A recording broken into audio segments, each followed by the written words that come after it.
The Earth was once the center of the universe. It was flat. Then it was round, and it circled the sun. It was no longer the center of the universe. It was a tiny part of the Milky Way.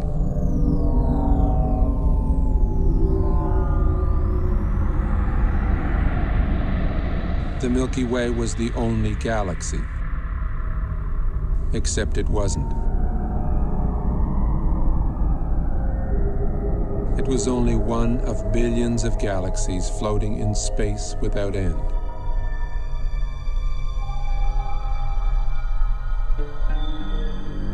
Every single time we think we've got it all figured out, we realize we've merely found another piece of the picture. It is a big picture, with many pieces.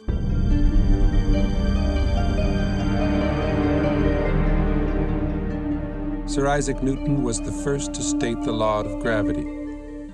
Eventually, everybody agreed that gravity alone formed galaxies and stars and planets, and that gravity alone holds the universe together.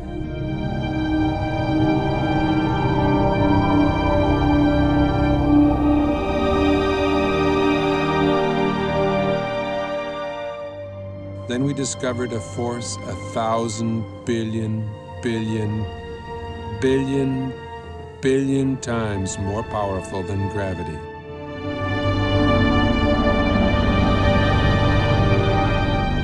Until recently, we believed that the space between the stars and planets was empty, a vacuum. We now know it is teeming with charged particles.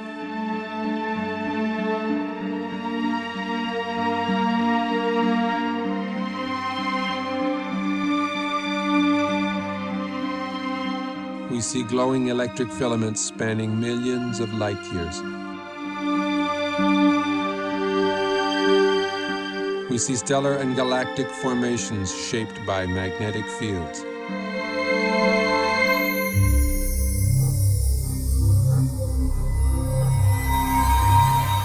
Only electric currents create magnetic fields.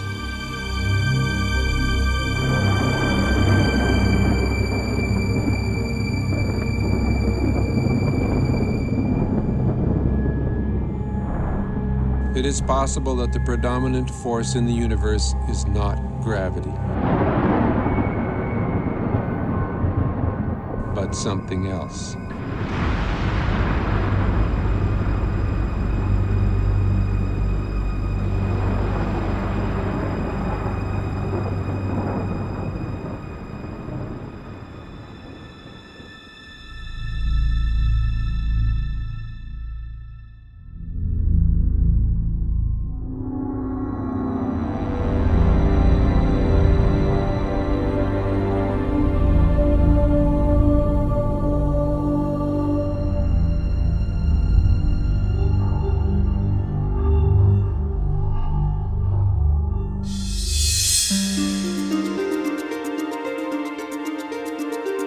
Recent discoveries in space have amazed and perplexed astronomers. Current popular theories in the sciences can neither predict nor explain the phenomena we are now observing.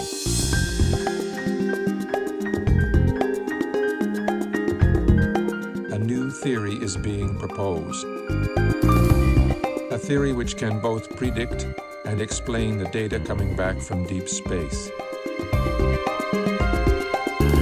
Its implications are profound and affect all the scientific disciplines. It is in fact a synthesis of the disciplines. A synthesis which has already led to discoveries that link modern astronomy, leading-edge plasma physics, and ancient mythology.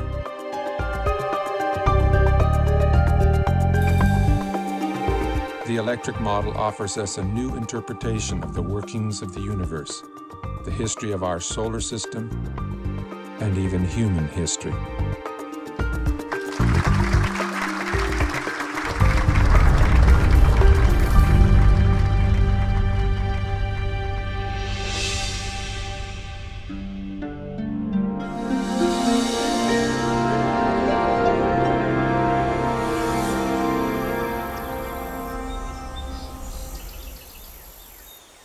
The rise of science was a triumph over mythology, over magic and superstition. That's why the word science today implies reliability. The word myth means fiction, not true.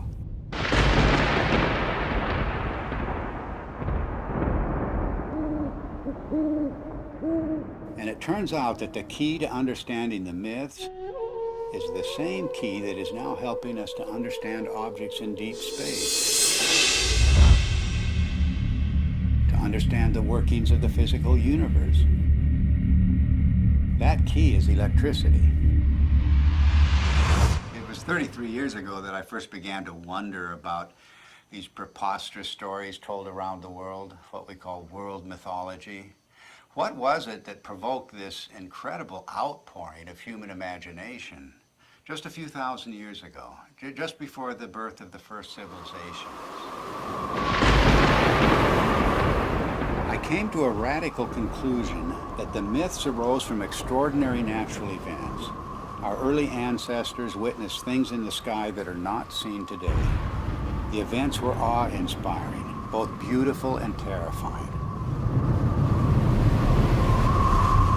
So it shouldn't surprise us that the myths are so incomprehensible. Well, of course they're incomprehensible. The celestial references are no longer present. It was in 1994 that I was invited to come to the US to attend a conference which was dealing with the possibility that the ancient sky, as witnessed by our earliest forebears, was different to the one we see today. I'd been interested in this kind of idea because it could only be explained in terms of electromagnetic influences within the solar system. So it came as a bit of a shock and a surprise to see David Talbot showing slides at one of the sessions at the conference, which I recognized immediately as being similar to those of electric discharges in the laboratory.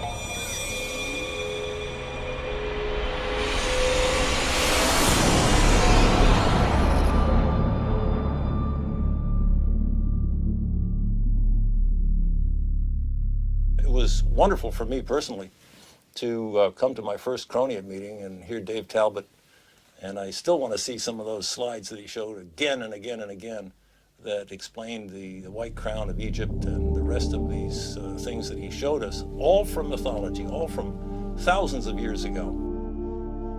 These things clearly were seen by civilizations that never talked to each other from the far corners of the earth. It all just clicked together like a three-dimensional jigsaw puzzle in my mind.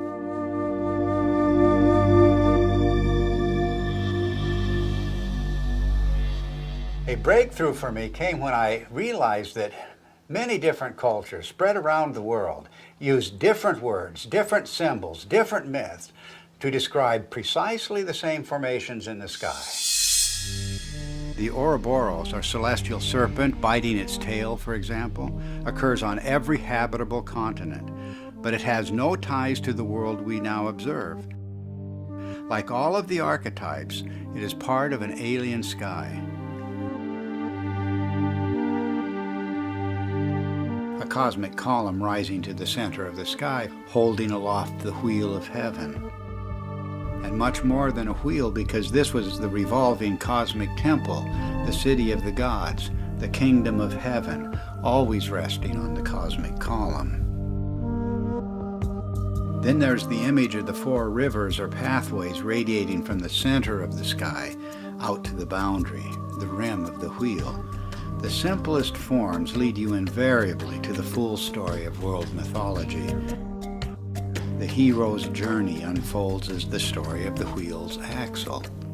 The mother goddess finds her identity in the star at the summit, the hub and spokes of the wheel.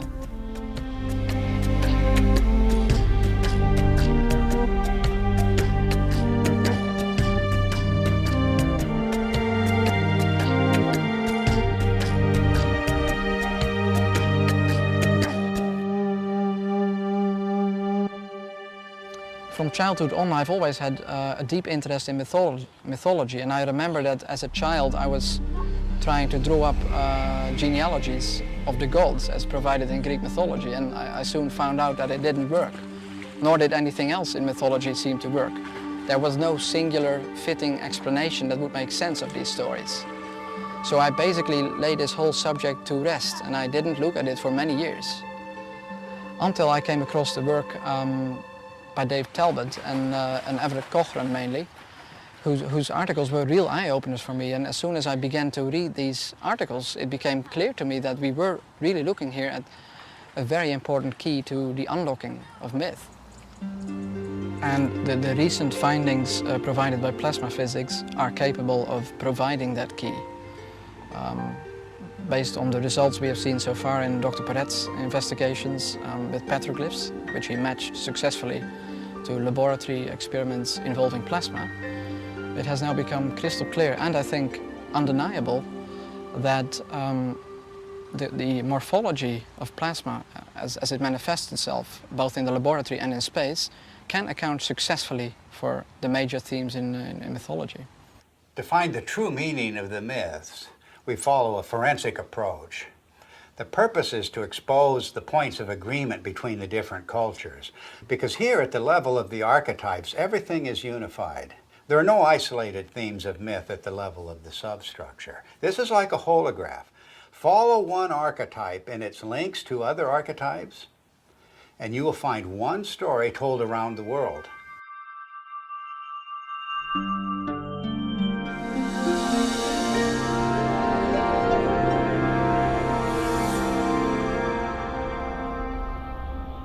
Throughout almost all of history, we have regarded the states of matter as being solid, liquid or gas. But in the last century or so, we have found that there is a form of matter where the charged particles within atoms are separated to some degree or another, and that is known as a plasma. It is the fundamental state of matter. It was not until the second half of the 20th century that we came to realize the role of plasma in the universe. And this has changed the picture of space completely. Not long ago, we thought of the physical universe as being constituted fundamentally of nothing more than atoms and empty space. But a plasma includes at least a percentage of charged particles, protons and electrons, that are not bound to any atomic structure. And plasma is an excellent conductor. Electrons will move efficiently in the direction of charge equalization, and that's an electric current, of course. Now, the reason why we see magnetic fields everywhere we look in space is because electric currents produce magnetic fields, and only electric currents produce magnetic fields. But astronomers working only with gravitational equations did not anticipate the discovery of pervasive magnetic fields in deep space.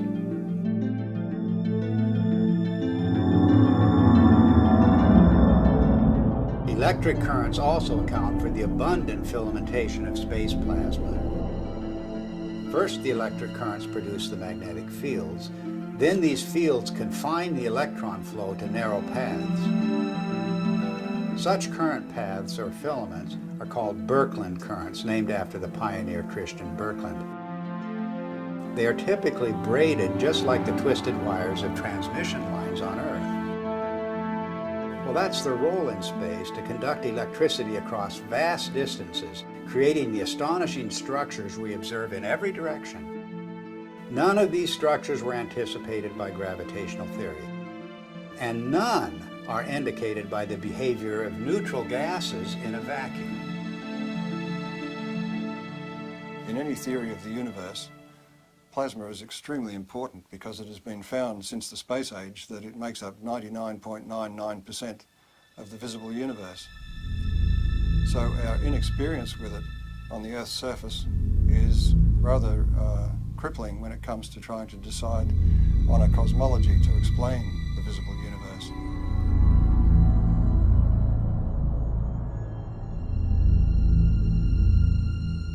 Now, plasma behaves rather oddly compared to normal matter, the matter we find, the solids, liquids and gases on Earth. If you look at a novelty plasma ball, you will see that it forms these bright filaments that dart all around inside the globe. And if you look closely at them, you'll see that they're actually twin filaments twisted together. In other words, nature finds it efficient to be able to transfer energy over a distance by twisting two pairs of filaments together. And this is a characteristic of the way plasma carries electric currents in space. And one of the puzzles that has faced astronomers since the space age is the discovery of filamentary structures in galaxies, around stars, even the cometary tails of planets and comets themselves. These filamentary structures have come as a surprise.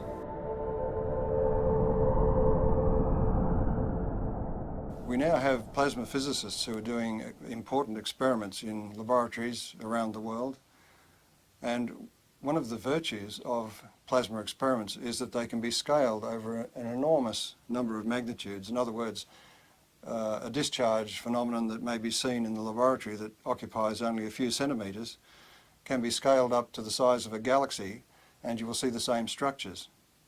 Now this introduces a new area into cosmology where we can do experiments on Earth which can verify our ideas, our theories about how the rest of the universe works.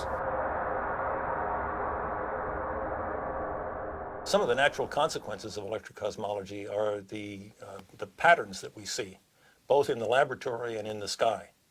A very good example of this is the work of Dr. Anthony Peratt, who was a graduate student of the very famous Hannes Alfvén, who was really the father of electric cosmology.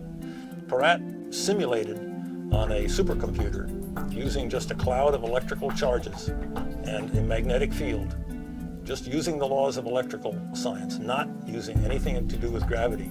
He simulated what looked like a spiral galaxy. And the interesting thing is that Peratt's spiral galaxy in the laboratory had exactly the same rotational properties as the real spiral galaxies that we see in the sky do.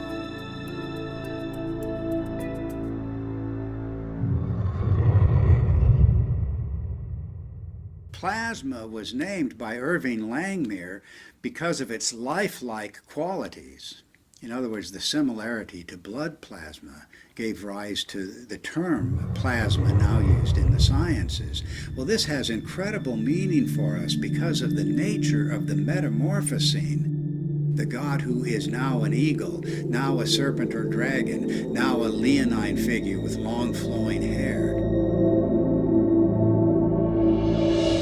These figures take on a whole new meaning when we can interpret them with the benefit of plasma science.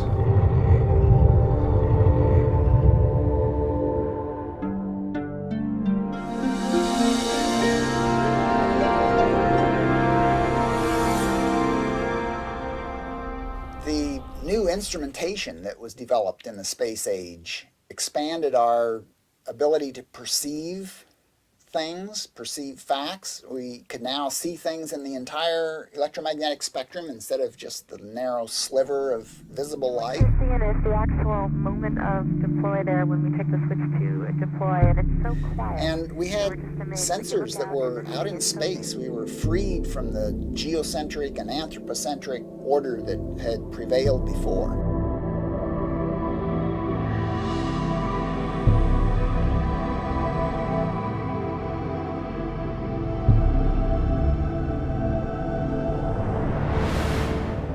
We've got a whole new universe, and the theoreticians are still trying to look at it through, a friend of mine says they're peering through the wrong end of the telescope and telling us what they imagine they see.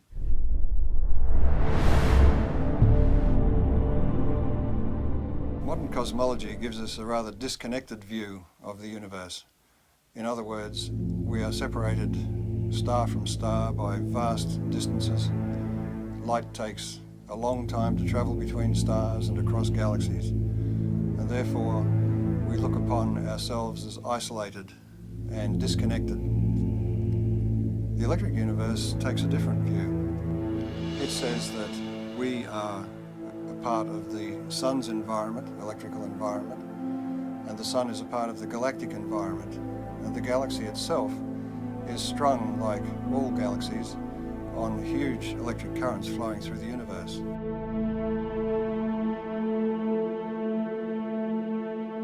One of the typical questions that plasma cosmologists hear all the time is, how do you know what's out there in space? How do you know there's electricity out there in space? Is there energy out there in space? Why should we consider anything more than gravity? And the answer is that through the years, we've used optical telescopes, but recently we have what are called radio telescopes, and we've broadened the spectrum that we can look at the sky with. And those radio telescopes can measure electric currents and magnetic fields, and we can determine from those measurements the strength of the electric currents, the strength of the forces involved, and the amount of energy that's stored out there in space.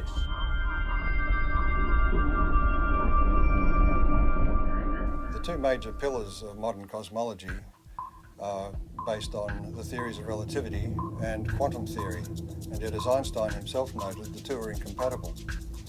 And that may be because the theories of relativity deal with matter as if its only consequence is the bending of space. The electric universe, on the other hand, deals with the electrical structure of matter at the subatomic level and then works its way up through living systems, if you like, planets, stars, galaxies, and the entire universe, and shows that it is the electrical structure of matter that forms the amazing shapes we see in deep space.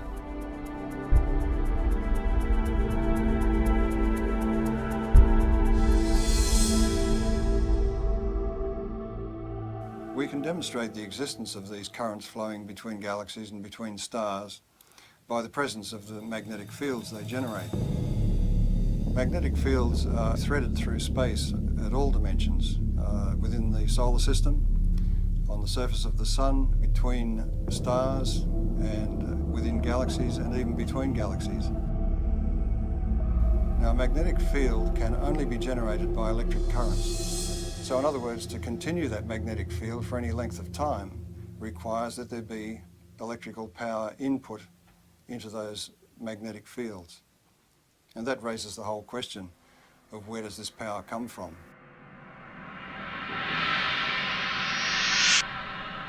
Modern cosmology is highly mathematical. In fact, we were joking before about the idea that the only people who understand cosmology are professional cosmologists.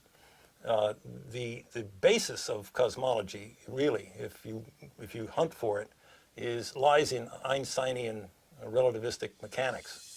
And when Einstein promulgated his ideas, he totally and completely ignored anything electrical.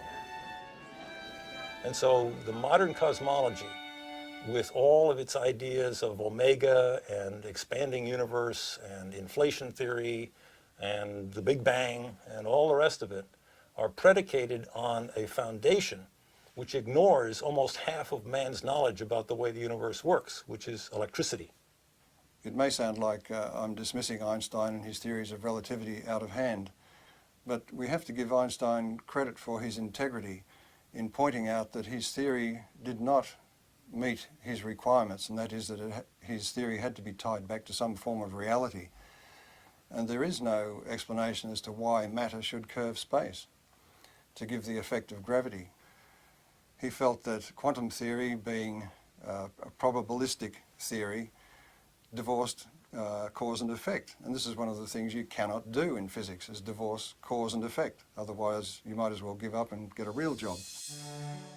But this is a puzzle that dogged Einstein through his later years, to the point that his followers tended to go off and use his geometrical explanations to conjure up things like black holes and neutron stars and so on, and the expansion of the universe and the Big Bang, without referring back to Einstein, who, with great integrity, said he wasn't satisfied with his explanation.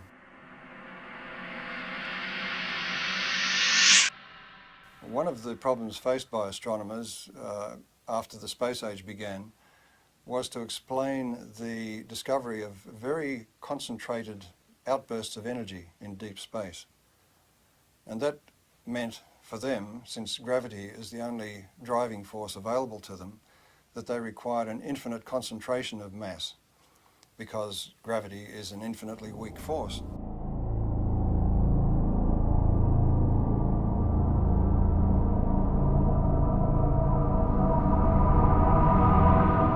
The black hole, as Wheeler originally visualized it, sucked everything, including light, in, and so therefore it was invisible.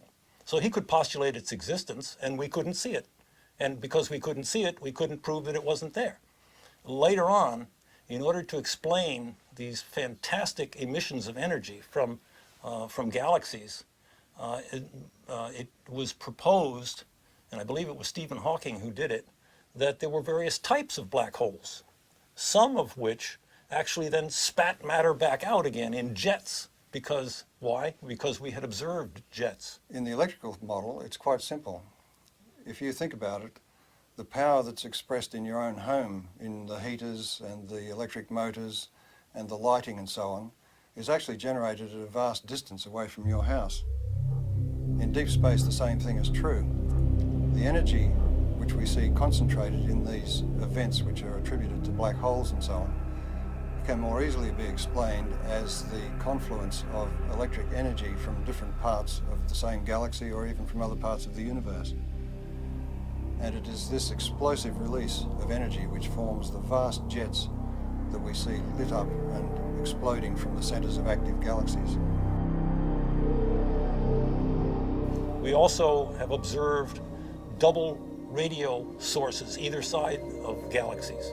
And that event was predicted by Hannes Alfvén, the founding father of modern electrical cosmology, and is still to this day unexplained by standard cosmology. One of the most interesting phenomena in the sky is the so-called pulsar.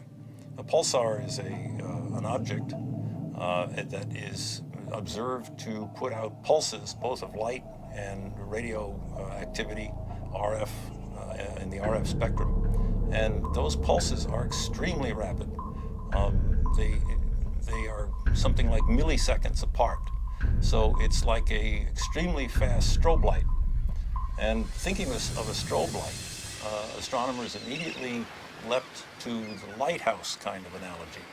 Something that must be spinning around, a beam is going around, and it's going around so quickly that this thing goes flash, flash, flash. Well, once the repetition rate of the pulsars was observed to get up to in the millisecond range, that meant that this star that was putting out this beam of radiation would have had to be rotating at 300 times a second. And 300 times a second, we're talking about the speed of a dentist drill. So the astronomers decided, well, normal stars couldn't possibly rotate at that speed, and so they postulated the existence of what they called a neutron star. A neutron star is a star that is so dense that it holds together so well that it can indeed rotate at the speed of a dentist's drill. Well, the problem is that in nuclear chemistry, we know that you can't pack neutrons together that densely. They will all fly apart instantaneously. There's a principle called the island of stability in nuclear chemistry that absolutely prevents that. So here again we have the standard astronomers or astrophysicists going directly against another well-developed science. In the electrical model, however, there's a very simple explanation for pulsars. Everybody is familiar with the idea that pulses can travel back and forth on electrical transmission lines. Such uncontrolled pulses, for example, were responsible for the famous Northeast blackouts. A similar effect can occur between two binary stars connected by a plasma. The two binary stars act like capacitors that store charge. And if you reduce that in size to something you can produce in the laboratory, you can produce it in the laboratory, and it's called a relaxation oscillator. And electrical engineers use it and have used it for decades. The idea of producing pulses every few milliseconds is a sophomore level experiment in an electrical engineering laboratory. It doesn't require neutronium, strange matter, or any other fictitious device. All it requires is two capacitors, a battery, and a nonlinear resistor. And we maintain that that's exactly what a binary pair of stars connected by a plasma field presents.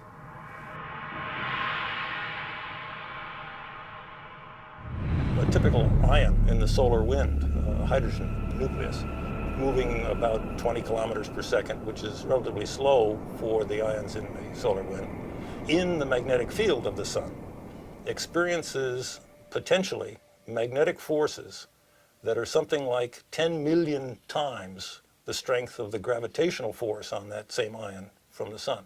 An interesting demonstration that illustrates very readily the relative strength of magnetic force and gravitational force is the simple idea of a ball bearing sitting on a wooden table.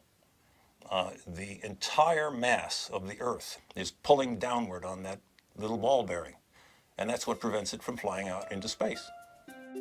But a child can come along with a little horseshoe magnet and click, pick that ball bearing up instantly.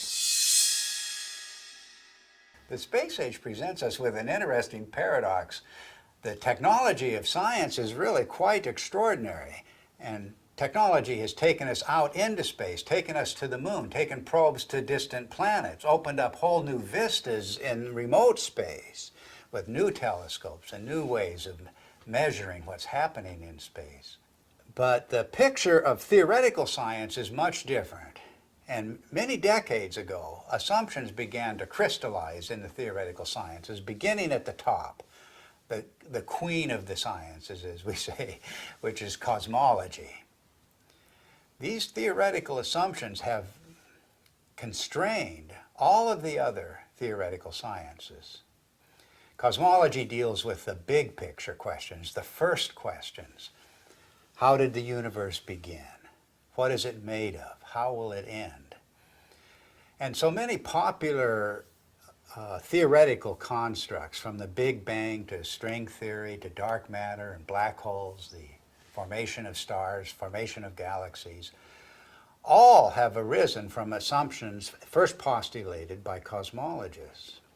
At the same time, these assumptions have defined boundaries for other theoretical sciences, working down from astronomy and astrophysics to the space sciences, solar theory, even Earth history, even human history, have all been confined by these boundaries established by the queen of the sciences, cosmology.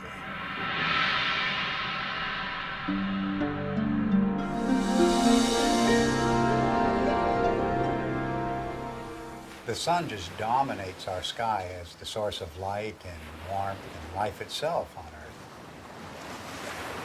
And this preeminence of the sun is so clear and obvious that it remains a mystery why virtually every ancient culture insisted that before the present sun, there was a quite different luminary ruling the sky.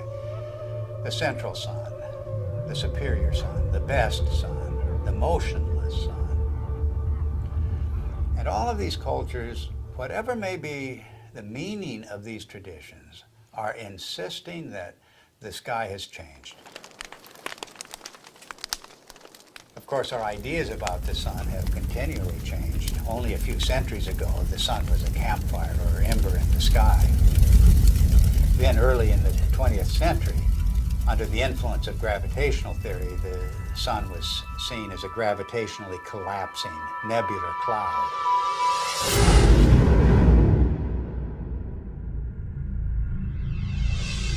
In the atomic age, astronomers began to visualize the sun in terms of a nuclear furnace hidden at its core. But now we're in the age of plasma science, with discoveries of the electric currents in space. And it's inconceivable that these discoveries would not change the picture of the sun again. Plasma cosmologists have been able to demonstrate experimentally and also in the supercomputer that galaxies are an electrical phenomenon, which raises the question about stars, and in particular our own sun, which is the closest star to the Earth, of course. Any theory of the sun has to explain how it could continue to burn for billions of years and also explain its present size. based on its known mass. And of course, as soon as nuclear energy was discovered, it was grasped immediately as the energy source of the sun. But all of that assumes that the sun is disconnected and an isolated body, and that it must consume itself over its lifetime to provide the heat and light that we receive from it. But if the sun is connected to the rest of the galaxy in an electrical sense, it doesn't require to burn itself at all. And the energy that we receive is actually being received from the galaxy, and the sun is acting as a focus for that energy.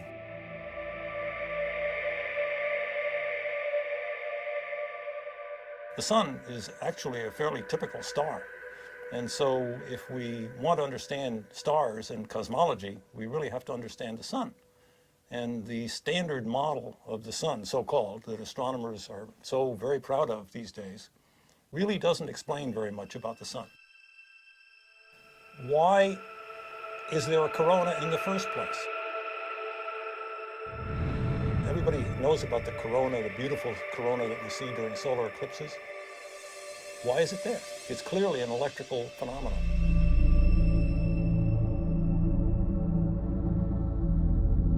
One of the greatest puzzles about the sun has been, with a surface temperature of 6,000 degrees, high above that surface we have temperatures of millions of degrees. And the question has been, how do we get the energy from the center of the sun somehow past that surface to heat the upper atmosphere of the sun to millions of degrees? In the electric model, you don't have that problem, because if the energy is arriving from outside the sun, the first place you expect to see that energy expressed is above the sun in its tenuous atmosphere. And that is the place where particle acceleration occurs, and the apparent temperature goes very high indeed, up into the millions of degrees.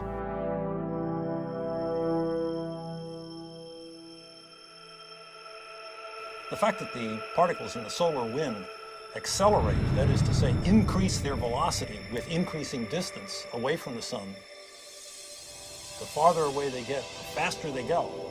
And the fact that those particles are indeed charged particles leads me, as an electrical engineer, to come to the immediate conclusion that this is an electrical process. In the solar model, think of the sun as being a positive anode, very high voltage body that obviously would emanate an electric field. And if you put a charged particle in an electric field, it will accelerate. That's the way we accelerate particles here on Earth. It's the way every physicist and electrodynamicist has ever increased the velocity of a charged particle, is put it in an electric field. One of the features we observe on the sun, which have no business being there, according to the standard model, are sunspots. The most significant thing about a sunspot is the fact that the center of the sunspot is dark. And if the sun is trying to radiate energy from its core into space, we should expect that it is bright.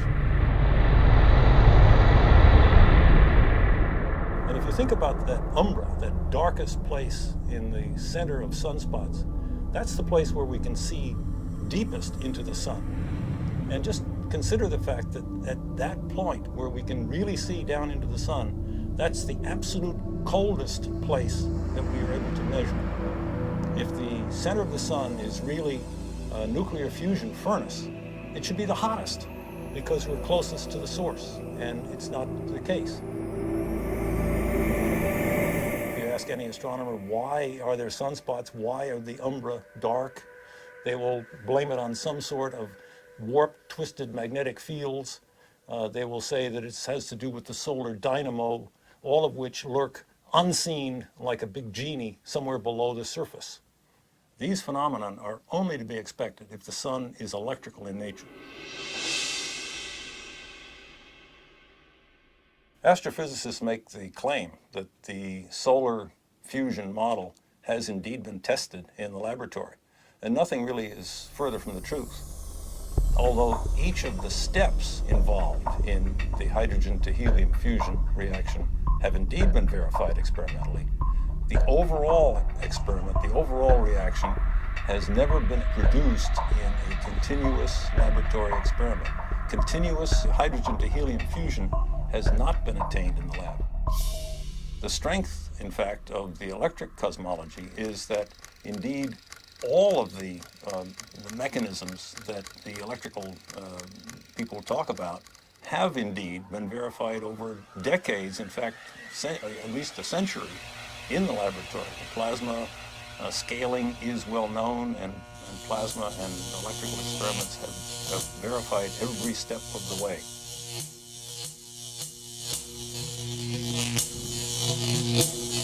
There are any number of observations that are have ad hoc present explanations, but really have no explanation in the standard model, and are natural consequences of the electrical model. For example, heavy elements, the solar spectrum, the neutrino deficiency, the neutrino variability, solar atmosphere, differential rotation by latitude, differential rotation by depth, equatorial plasma torus, sunspots, sunspot migration, the sunspot penumbra, and the sunspot cycle itself. Magnetic field strength, the even magnetic field, helioseismology, the solar density, and the changing size. All of the observations that in that list are natural consequences of the electrical sun model. Standard astronomers tend to pass them off as being inconsequential difficulties that will eventually someday be solved. I maintain, and so do our colleagues here, that these are not inconsequential, but are rather death blows to the solar fusion model, because they are important. They're not secondary, they're primary falsifying observations for that failed nuclear fusion model. What I find so fascinating about the electric model of the sun is not just that it's a challenge to long-standing theory, but that it opens the door to the ancient world, to an electric sky. The electromagnetic phenomena that we now observe on the surface of the sun and in the vicinity of the sun are direct pointers backwards to the plasma formations that were seen above the ancient sky worshippers.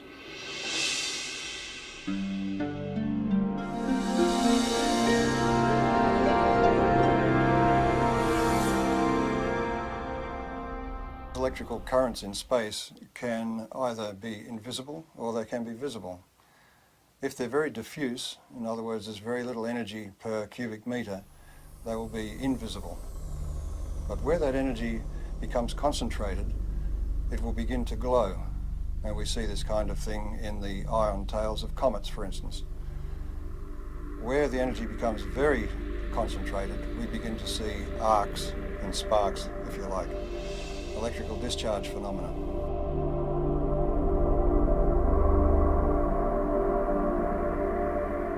The standard theory of comets comes from the view that the solar system was formed from a rotating cloud of gas and dust, and that the planets, in some fashion as yet unexplained completely, formed from most of that gas and dust, but there were leftovers. And the leftovers are beyond sight, outside the solar system, in a hypothetical Oort cloud, as it's called. We have no observational evidence for such a cloud. The electric universe model of comets is that they are actually parts of well-differentiated planetary bodies that have in the past suffered from electrical plasma discharge machining, and that some of the surface material has been lofted into space, so it is expected to be rocky. The second thing is that because comets trace a elongated orbit, both away from the sun and towards the sun, in that trajectory, its charge changes, its voltage changes.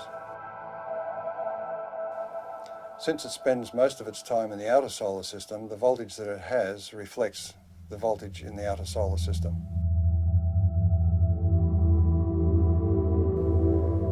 But as it hurtles towards the sun, as it enters towards the Earth's orbit, the voltage is changing rapidly, and the comet has to respond to that by beginning to discharge. And that's where we see the familiar cometary phenomena of the coma and the various tails that it produces. This creates a very distinct difference between the two models, the standard model of a comet, which is supposed to be dust and ice left over from the formation of the solar system, and the electrical model, which says that a comet is an electrical body which begins to discharge as it enters the inner solar system. Ever since we've begun to look at comets in close-up, and Halley was the first one that was observed by several spacecraft close-up, it was found to astronomers' surprise that the material coming off the comet was coming in discrete jets and seemed to be coming from what looked like circular areas on the crater. But the imagery wasn't sufficiently sharp to be able to tell exactly what was going on. This required the standard model to come up with an idea that maybe the surface of the comet is coated in black tarry substance or something which was preventing the material from just evaporating from the surface and forming jets as it burst through the surface. But when later images were looked at as we passed other comets, it was found, to astronomers' amazement, that they were seeing very sharp relief. It wasn't like a melted ice cream, it was looking like a piece of heavily cratered rock. Now this fits the electric model of the electrical discharge birth of such a body. In other words, there's very little distinction between an asteroid and a comet other than its orbit. It was in this context that I looked at Comet Tempel 1, which was chosen as the target for an impact. And the idea was that the impact would create a small crater which could then be photographed by the passing spacecraft, and we could determine whether the material was ice or dust or rock based on the size of the impact crater. It seemed to me that if this comet was a charged body, there would be several other effects that were unexpected. Principally, as a metal copper object approached the comet, there should be an electric discharge to that copper projectile. In other words, there would be an initial flash, and then there would be the impact itself. And the impact, I suggested, would be far more energetic than was expected, because it would tend to concentrate the electrical discharge in the area of the impact, and also it may change the nature of the jets nearby. So it was with great interest I awaited the results of the impact and watched it on television. Before the impact, the astronomers in the assembled control room were worried that they wouldn't see anything, that the impact would result in a very small puff of dust, and that would be the end of it. So when the impact occurred, they were surprised by two things. One was that there was an initial flash, followed by the main impact, which was so energetic that some of the sensors were almost swamped, and the passing spacecraft was unable to achieve its primary aim, which was to photograph the crater. A part of the surprising brightness of the dust released from the impact with Comet Tempel 1 was due to the fact that it was so intense and so widespread. And one of the initial findings was that it seems to be very finely divided dust. Now this is the same thing that was found at Comet Halley, and it was a surprise then, so it's rather surprising that they are surprised once more. The point is that an electrical discharge on the surface will release material, dusty material, very finely divided. It's a technique that's used in sputtering of metals onto, for instance, astronomical mirrors. So this production of very fine dust is to be expected in the electrical model. But in the standard model, you are asking ices to evaporate or to sublimate, and in doing so to drive off pre-existing dust grains. So there's no way that the dust can be finely divided. It will be in its pristine state. So the production of this great cloud of very fine dust is rather inexplicable in the standard model. The electrical model of comets was driven for several people by Velikovsky's challenge that the solar system had electromagnetic forces to be taken into account. And one of the early pioneers in addressing this issue of are comets an electrical phenomenon was Ralph Jurgens. When he proposed the electrical model of the sun, it implied that all bodies in the solar system must have, to some degree, a cometary appearance or a cometary effect associated with them.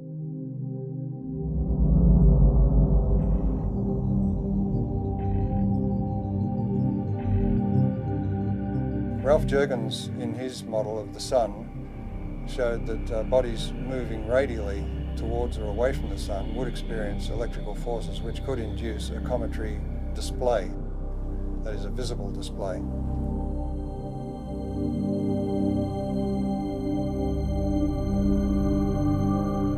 Also working in later years with Ralph Jurgens was Dr. Earl Milton, and he made some predictions and statements about the impact of Comet Shoemaker-Levy 9 fragments with Jupiter.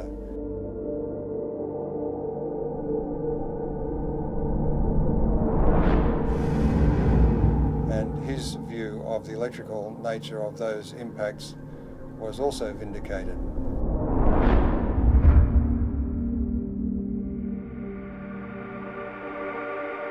In the electrical model of the solar system, anybody moving away from or towards the sun at any great rate, for example like a comet, will experience electrical effects which result in a cometary appearance, and that could apply to a planet. Now Velikovsky, in his research, found that Venus was described as a stupendous comet at some point in ancient times. So it was very gratifying for him to be able to announce at the conference in 1974 that astronomers had discovered what they called a cometary tail of Venus. Some years later, it was announced that it was discovered that stringy things were coming from Venus. And of course, this was confirmation to the electrical model because plasma currents flow in strings.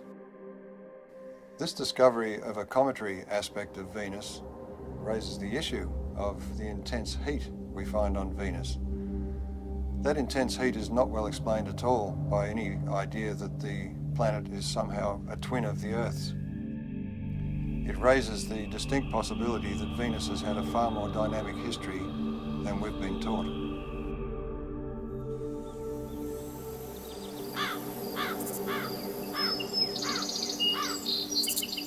Our ancient ancestors were obsessed with the comet. Let the slightest wisp of a comet appear in the sky and all of humanity was thrown into terror. But why was this?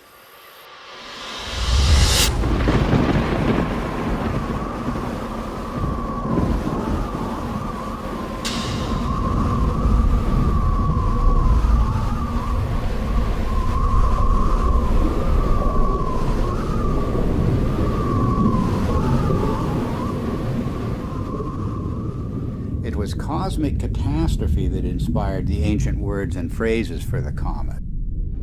The comet was the torch of the sky, the sword hanging over the world, the spiraling serpent or dragon, the spiraling sidelock or ribbon. The angry or lamenting goddess soaring across the sky, her hair disordered and blowing in the wind. Anyone exploring the roots of the ancient comet fears is going to run into the work of Immanuel Velikovsky, the controversial theorist who suggested that, well, there's a reason for the fears of comets around the world. We experienced this horrific cometary catastrophe. The world was devastated by a comet just a few thousand years ago. And Velikovsky went further. He said that not that long ago, planets appeared in the sky with comet-like attributes. In particular, he named the planet Venus as the great comet of antiquity. Both Walt Thornhill and I disagreed with many components of Velikovsky's reconstruction, but we also felt that Velikovsky had nailed certain principles that can help us to understand the early cultures. In particular, Velikovsky was correct in naming the planet Venus as the Great Comet. And the cometary language of Venus goes far beyond anything that Velikovsky himself published. In every corner of the world, the language of the comet and the language of Venus are identical. Venus as serpent or dragon. Venus as torch of the sky. Venus as long-haired star. Venus as bearded star.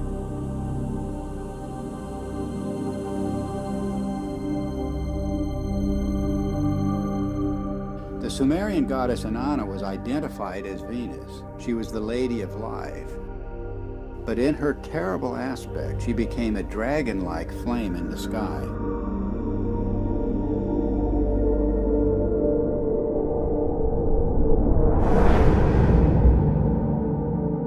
The texts say, like a dragon, you have deposited venom on the land,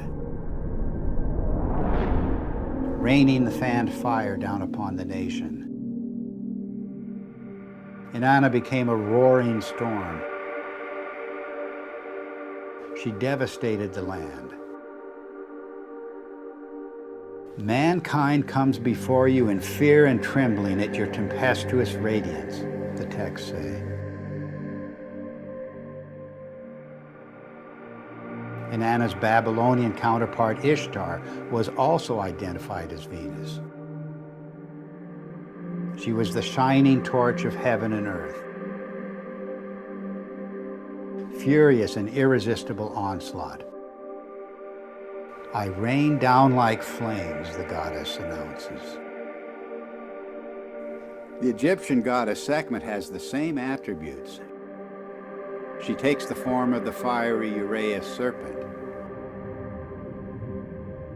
She becomes a flame of fire in her tempest, a star scattering its flame and fire. Sekhmet herself says, the fear of me is in their hearts, and the awe of me is in their hearts. No one at all can approach her, the coffin texts say. The streams behind her are flames of fire. The astonishing fact is that goddesses everywhere exhibit this terrifying and cometary aspect. The Canaanite Anat, the Hindu Kali and Durga, the Greek Aphrodite, Athena, Medusa, and countless others. And of course, you can add numerous counterparts in the New World, from the Incan goddess Chaska to the Aztec goddess Xochiquetzal to the legendary Nokomis of North American Indian tribes. The serpent or dragon is an unexplained mythical archetype. There's nothing like it anywhere in the biological world. And yet the same recurring features will be found in cultures the world over. The dragon's disheveled hair and shaggy beard. Its knotted aspect, and its worldwide appearance as entwined twins.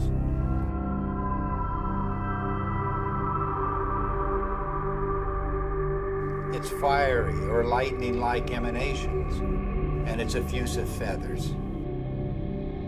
In all of the ancient serpent or dragon images, it's the luminous, filamentary, braided, spiraling, metamorphosing, and destructive aspects that stand out.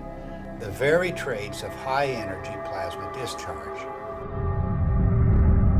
The attributes of these mythic monsters remain unexplained only until we see the hairy and feathery attributes of the electric arc in the laboratory.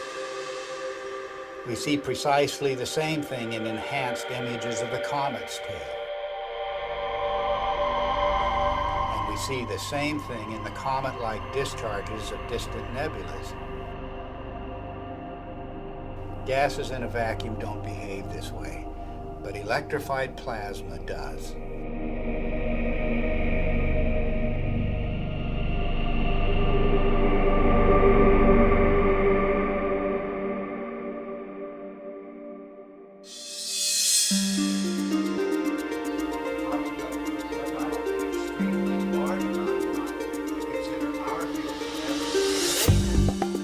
The recent discoveries about the comet have astonished astronomers.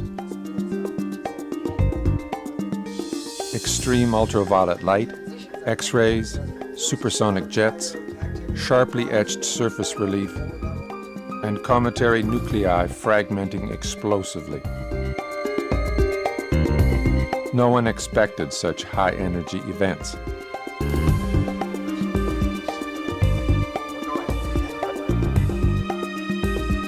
The electric model proposes that the comet is a charged object moving through an electric field. This would explain these phenomena. But what is creating the electric field? Suddenly, everything changes. And we are talking about an electric sun, electric stars, an electric cosmology, and a whole new way of looking at how the universe works.